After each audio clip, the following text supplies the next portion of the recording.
গো গুলি খেয়ে হায় মারা গেল রংপুরের ওই আবু সাইদ ভাই। পানি লাগবে নাকি পানি লাগবে ওরে ভাই, বলতে বলতে পুলিশের গুলি খায় মুগ্ধ ভাই।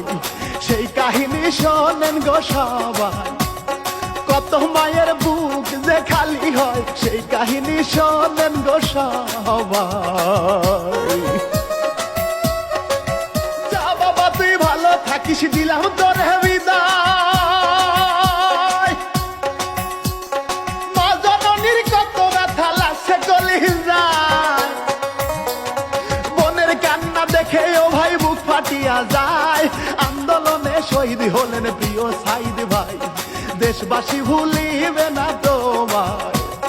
সকলের প্রিয় আবু সাইদ ভাই, দেশবাসী ভুলিবে না তোমায়।